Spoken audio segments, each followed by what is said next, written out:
Hello again, Struck. I've been messing around with all sorts of heroes, all sorts of builds, and for the Necro, the first build I really wanted to try is this, the Blood Lancer. I tried it pre-season, well, I tried it during season 1, but off-season in Eternal Realm, and it was getting there, but not quite there yet. But now, thanks to some new unique items such as the Benchward's Talisman, the Blood Moon Breeches, the Godslayer's Crown, this gets much better than before. So using certain things that combine together for a nice synergy, I believe that yes, this build is not the strongest of builds for Necro.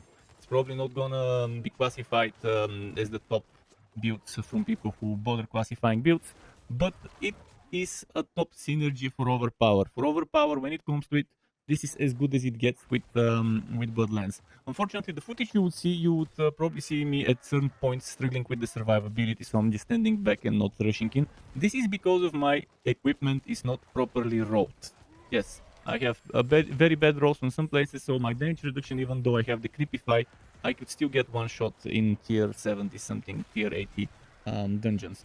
I'll show you some footage for Hell Tides, for various dungeons, 60s, 70s, etc.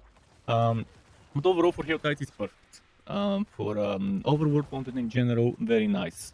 Good damage, good survivability. But when it comes to pushing the nightmare dungeons and stuff like that, you would really need to min-max your gear in order to survive. Even though I have maxed out resistances, I have the Creepify, I have a few cases of damage reduction, it's still not enough. But the damage is nice. With the one-handed weapon, mind you, and an offhand, I'm seeing crits of 15, 16, 17 million, usually around 10, 12, 13. And this is again after sacrificing some of the things. So yeah, if you like the build, if you want a Blood Lancer Necro, this is it. Buckle up, Struck up, and let's go. Let's start with the skills, but before we talk about skills, I need to talk about the sacrificial bonuses. So we are sacrificing all minions. For the skeletons, there are two good choices. One of them is the crit chance bonus. 5 crit chance with my sacrificial bonuses, it becomes 6 crit chance %. This might be a little bit underwhelming and you might want to save yourself the trouble of getting so much resistances from items, and you might want to go here. And this 15% I think, or 20% of resistance goes all the way to 25, the way I've set it up right now. 25 of resistance is massive, and many of you might prefer defenders over skirmishers as a sacrifice. The bread and butter of this build is overpower, and this multiplicative overpower can stack with other multiplicative overpower bonuses, and that's why Bone Mage's sacrifice is a must-have for any overpower build, regardless whether you're Blood Nova, Blood Search I mean, or Blood Lance. Now another good thing is a little bit of multiplicative crit strike damage, definitely nice. I mean, it's very, it's not as easy to get multiplicative crit strike damage bonuses, and this one works pretty nicely. The other stuff is not that great. For example, yes, maximum life would help, but not as much as this one. But if you're struggling with survivability, you could still get some more maximum life there. Now moving on to the skills, more about the Paragons at the end of the video. When it comes to the skills, this is what I'm running. Keep in mind, in order to get this setup as it is, you need to have the item called Blood Moon Breeches. More about it later. But Blood Moon Breeches gives you 3 ranks, 2 to 3 ranks to all curse skills. That's why I don't need to put a point in the Creepify. That's why I could put 1 point here. Otherwise, if you're using something like the Botsu, if you don't have Blood Moon Breeches, just remove 1 point from Imperfectly Balanced, put it into the Creepify, and that's okay. That's understandable. This is from where you want to grab that point. Other than that, Reap 1 point with the Acolytes Reap. Blood Lance maxed out with the Overpower related supernatural upgrade. Maxed out Hued Flesh, maxed out Imperfectly Balanced, 1 point on Living Energy. Then you want 1 point into both Corpse Explosion and Blood Mist. And then Blood Mist you want the upgrade for leaving behind Corpse. On Corpse Explosion you want the upgrade for extra damage to Sword Stunt or Vulnerable. These bonuses can stack. Then maxed out Grim Harvest, maxed out Fueled by Death, maxed out Amplified Damage, and maxed out Death's Reach. What you could do is, you could remove the 3 points in Death Reach and put them into Death's Embrace for 9% damage reduction from close enemies and 6% multiplicative more damage to close enemies. But the way I play the build is I play it as a more distant rather than close build. 1 point into Corpse Tendrils with ideally the one that gives you a Blood Orb. So if you think you have plenty of Blood Orbs, then you can go for the Vulnerable. And in either case it's good. It's just up to you to decide whether you need more Blood Orbs or not. 1 point into Gruesome Ending just so we can get maxed out Coalesced Blood, Drain Vitality, and Tides of Blood. Maxed out Necrotic Carpus, and then when it comes to ultimates, no ultimate. But If you think you can play without Reap, you can just put a single point here and here, and that would be 1 point left, and then you can remove maybe some points from here or from here, and then get Bone Storm for the damage reduction if you feel like you need extra damage reduction. The one thing you could sacrifice is Reap, but without Reap you might struggle every now and then. I mean, obviously, if you have Thibaut's Will, you wouldn't need to summon corpses as much. You can just kill a few enemies with Blood Lance, and you can just keep getting with Thibaut's Will the essence needed, and that means okay, it becomes useless then. And then you might want to consider just putting Bone Storm, even if it's not fully upgraded, even if it's just this one, but the crit chance is still good. But that could work nicely for the buffs. But you need to get maxed out Standalone, maxed out Memento Mori, especially this one. This is super important. And then Ratma's Vigor.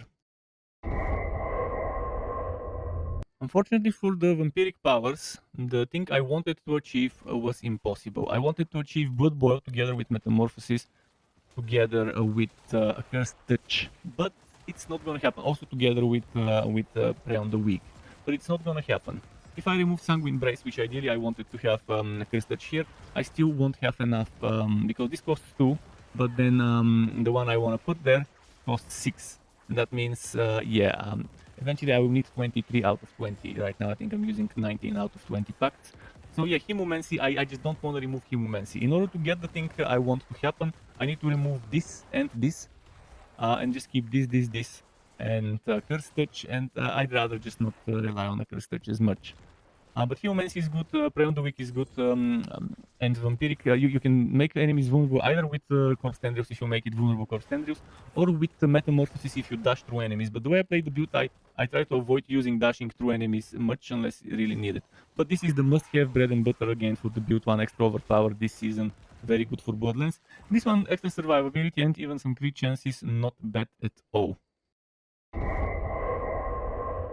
The build is using 5 unique items, 2 out of which are easy grind from the easy to do Uber bosses. The other 3 you need to do duriel for. So Banished Word's Talisman, a great item for overpower builds this season. Gives you all core skills, gives you overpower range, gives you crit chance, and even some resource generation. But the unique bonus is the thing here. After spending 300 of your primary resource, your next core skill is guaranteed to overpower, and your crit strikes deal 80 to 220 increased damage. I only have 104 on this one. Overpower damage, by the way. Yeah, crit strikes that overpower. So this is invisible power. You won't see this 100% here. As well as you won't see this one over here. We'll talk about it in a moment. So definitely an amazing thing for overpower builds. Then this Ring of Sacrilegious, so amazing for any builds that have Corpse Explosion or Corpse Tendrils, or even Ray Skeleton on the bar. But obviously we don't have Ray Skeleton. Not the best of rolls here, but still reasonable. I have the 3 ranks to all Corpse skills. I have some maximum life. I wish it was 1300 or something. And then the Essence and Wacky Hit Chance, I wish those weren't there. I wish there was some crit chance or overpower on that ring. Or since they don't want to limit you to overpower, I wish there was maybe crit damage and crit chance. That would have been perfect for that ring instead of Wacky Hit Chance and maximum Essence. The 3 items from Duriel were Godslayer's Crown, Blood Moon Breaches or Thibaut's Will, and Black River. So Godslayer Crown is damage, crowd control duration, maximum life cooldown reduction. So the damage, maximum life cooldown reduction are great. I wish there was a resistance or something else for the defensiveness instead of crowd control duration. Kind of unhappy about that, but it's what it is.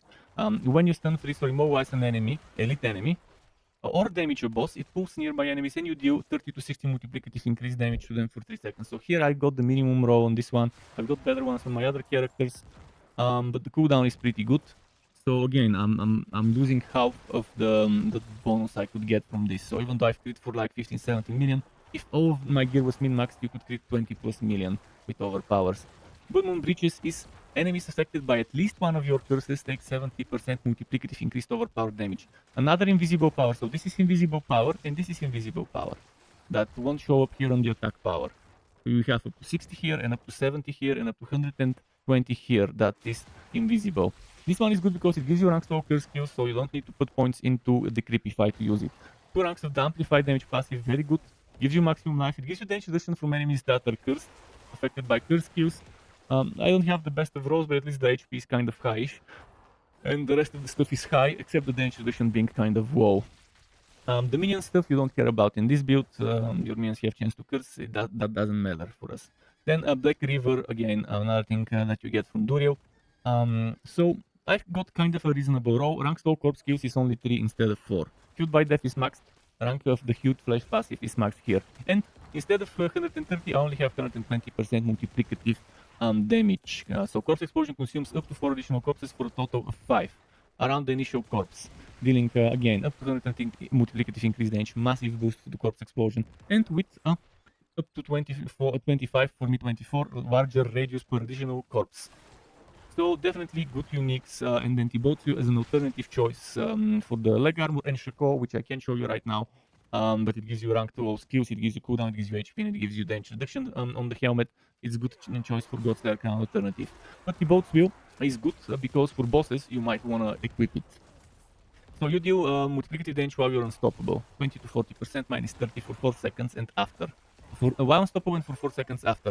And when you become unstoppable, you get 50 of your primary resource. And since Metamorphosis with Evade makes us unstoppable, you can trigger this easily.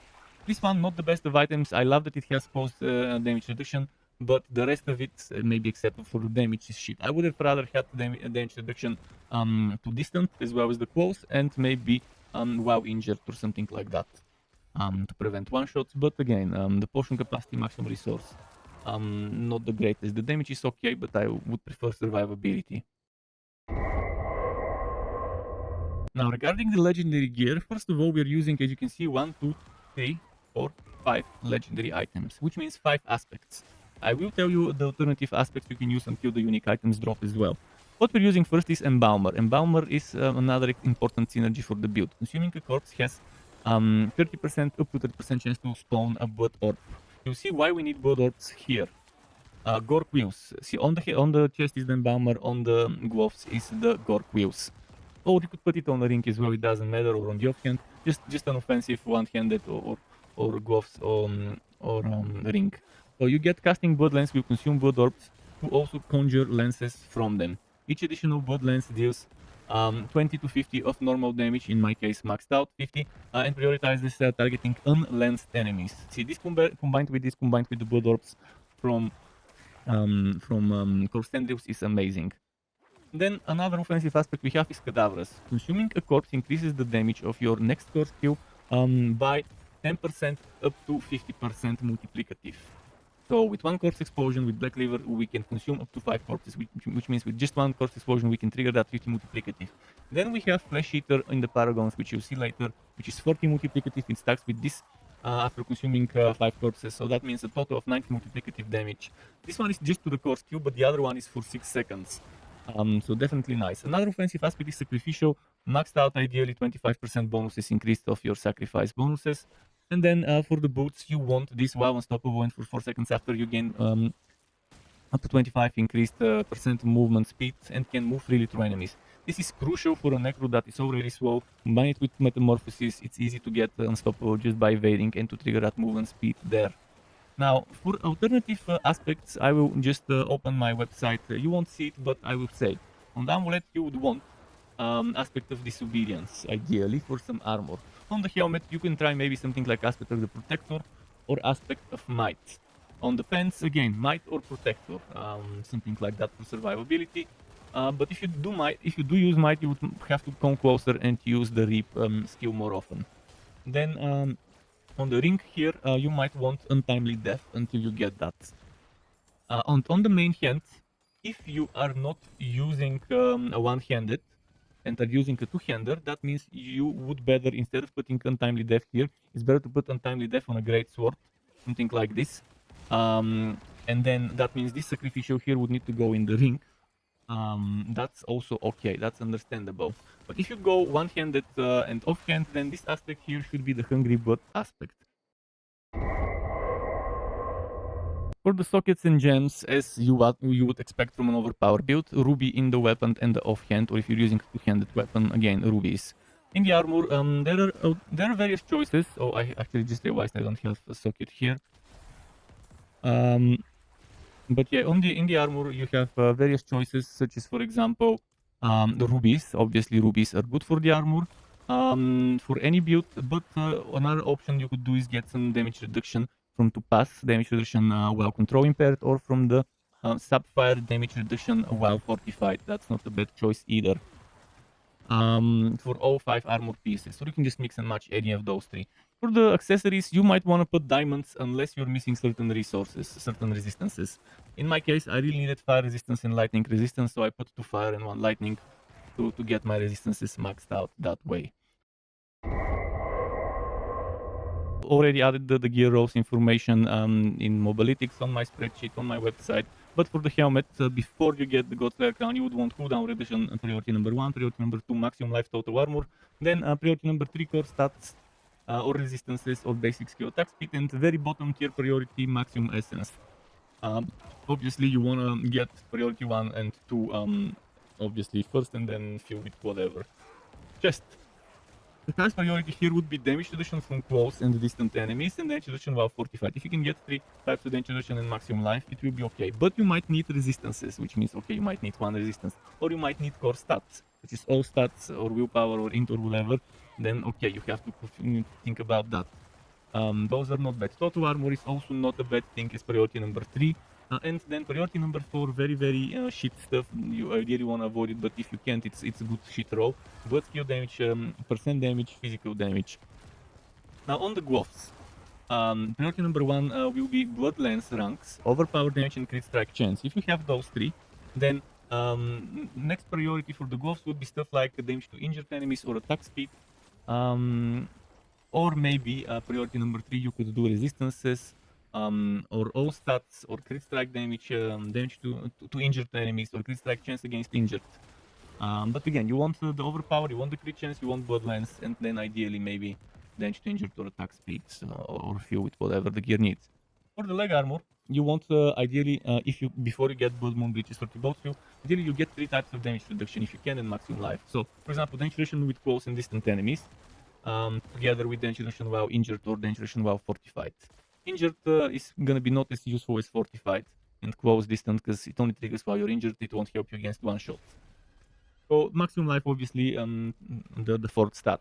Then there's stuff like regular damage reduction, probably just as useful as the maximum life, second priority, but ideally you want to go maximum life over regular damage reduction if you have 3 other damage reductions already. Then you want resistances or core stats as a fewer, or total armor as a lower priority there, if you can't get the good rolls. For the boots, movement speed, damage reduction while injured, top priority. After that, ideally maybe add 2 resistances, because you will need some resistances from gear, so the boots is probably the best spot to sacrifice stuff for resistances.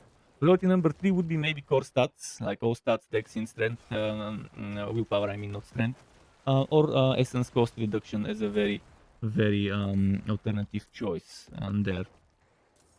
Then next you have the amulet, and on the amulet, again, with the number of uniques we have, before you get the Banish Ward Talisman, you might want to get defensive, but what you want is cooldown reduction and movement speed on the amulet if you can. And then stuff like total armor, damage reduction while fortified, damage reduction from close distant enemies is good as a second priority. Not terrible, but shit rolls, but still better than the worst, is blood skill damage, X ranks to slash and to corpse slash curse skills, X ranks to a passive you might like, damage reduction while injured or regular damage reduction. And then very, very low tier is essence cost reduction, but still better than nothing, or than the shit rolls that you don't need. Then for the ring, and actually for both rings, but for this one until the sacrilegious drops, but for the other one, ideally you want overpower and crit strike chance and crit strike damage. Those 3 things are your top priority. Overpower, crit strike chance, crit strike damage. After that, HP would be the ideal stat number 4. Good fevers, if you can get all of those together, would be vulnerable damage, core skill damage, damage to injured slash close slash distant enemies, and not so good as fevers, but still better than the shit fevers, would be physical damage, damage for 4 seconds after picking a blood orb. On the main hand or on a 2-handed weapon, whatever you decide to use, you want overpower damage, crit strike damage, and core skill damage as your top priority, those 3 things. After that, ideally all stats, especially if it's a 2-hander. All stats, because you will need stats for your Paragon Boards. So all stats would be nice, or maybe intelligence if you can get all stats. If you can get all stats or intelligence, then vulnerable damage to close distant enemies is just as useful. There's also damage to injured enemies, not so bad, and then worse but still not terrible would be damage to stunt crowd control, but ideally avoid that one if you can. For the offhand, it depends whether you're doing shield or focus. If it's a focus, you want a cooldown reduction, increased strike chance, danger reduction while fortified, top priority. After that, all stats or intelligence. Not so bad, but ideally avoid essence cost reduction and fortified generation. They're okay, but ideally get the rest of the stuff I mentioned. If you're going shield, cooldown reduction, increased strike chance, danger reduction while fortified should also be top priority for the shield. I think they roll on shields as well. And all stats or intelligence and maximum life should roll on shield as a second priority. Priority number 3 for shield, if you can get the first two priorities to fill the stats, then maybe danger reduction or danger reduction from close/distant enemies. And even worse priority is essence cost reduction for shields, but again, avoid those last few.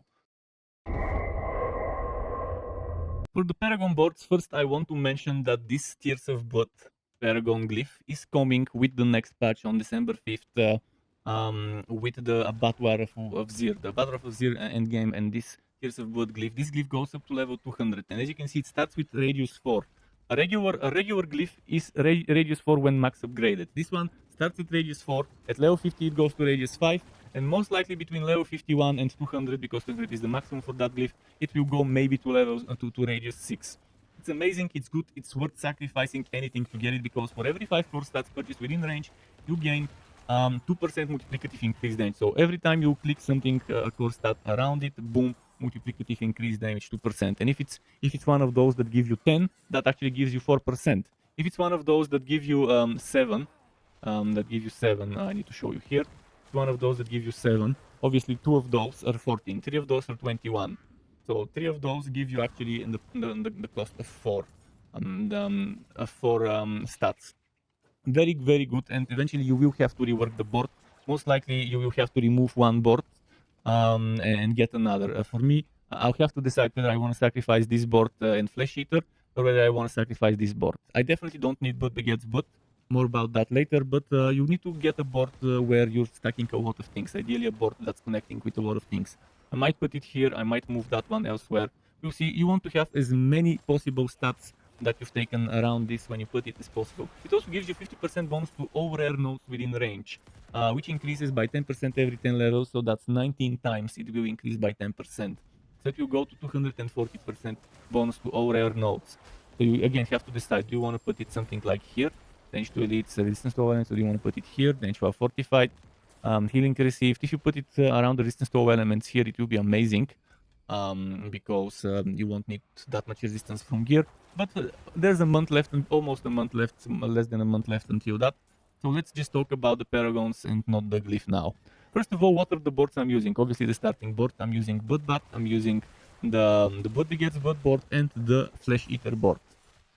This one I'm using because it has 49 dexterity around the socket, and it's perfect for my crit strike damage essence glyph. It also has good stuff like damage while fortified, more damage while fortified, and maximum life.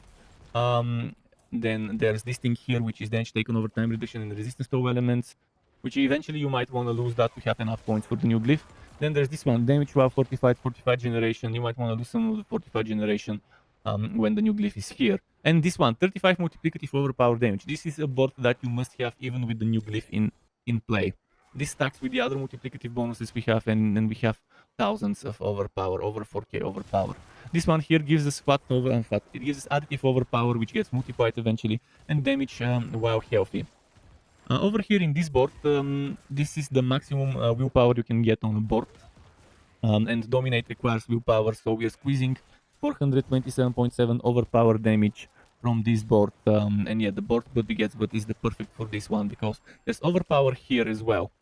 So we have 3 times 22.5 overpower, then there's overpower around here, 3 times 22.5, and then 1 time 45, which gets down to 90. So this board, you definitely don't want to lose it, but you might want to lose the points here. Eventually, once the new thing arrives, you can lose 1, 2, 3, 4, 5, 6, 7 points here. For the new glyph to make room. Then there's this one here, damage for 8 seconds after picking your blood drop, and damage while healthy, not bad. On this board, I wanted Flesh Eater, and I decided, okay, for this board let's put something more generalistic, such as Sacrificial. Sacrificial gives us 10 multiplicative damage while we have no minions, which we don't, and it also gives us bonus to all magic nodes within range. And within range I have resistance to all elements, I have willpower, I have dexterity, and I have damage to elites. So it's pretty solid to have it here. On the way to there, we took damage to injured enemies and crit strike damage. Pretty good. And then I decided to fill in with chance to execute injured non-elites and attack speed. You could just remove those points, 1, 2, 3, 4, 5, 6, 7, 8, 9 points. And then go 1, 2, 3, 4, 5, 6, 7, 8, 9, 10. In fact, you probably don't need these decks. Yeah, you don't need this deck, so you can take those 10 points and put 10 points, take this. And that gives you 20 poison resistance and another 15 poison resistance. You get 35 poison resistance from this, and you get 200 armor, which will definitely help with the survivability of the build. Definitely recommend doing that if you can remove some of the resistances from the gear and add some more survivability from armor or boots. Ideally from the armor. My armor right now has poison, so if I could remove it, I could take some damage reduction there and it would be nice. Hopefully it is clear why and what I've taken, but on the regular board here we have corpse kill damage from exhumation. I have 70 intelligence in this board, I've taken all of it, and that's 194 corpse kill damage, which is definitely great. And also consuming a corpse fortifies you for 4% of maximum life and grants 4% damage reduction for 4 seconds. So I've been focusing a lot on survivability. Sure, this one gives me damage, increased damage multiplicative against enemies that are not healthy. This also gives me when you overpower an enemy and they take damage from you and your minions damage is increased. But overall, I've taken some survivability here under the shape of armor. I've taken some life here. So overall, this is what I have. Check the Mobalytics link if you want to see it in detail, and I've included the description there as well. To get notified when I upload more content like this one or other builds and guides for Wooter and not so Wooter games, you can subscribe to my channel and hit that bell button to not miss out on notifications. As well as keep in mind there's something called memberships on YouTube, which lets you be a paying member for my channel to get access to perks such as emotes and badges made by me, as well as the option to get one-on-one tutoring for the very basics of Adobe Photoshop, Premiere and After Effects. And memberships can be cancelled at any time if you no longer wanna be a member. Thanks for watching all the way until the end. Struck up, keep it cool until next time, and goodbye.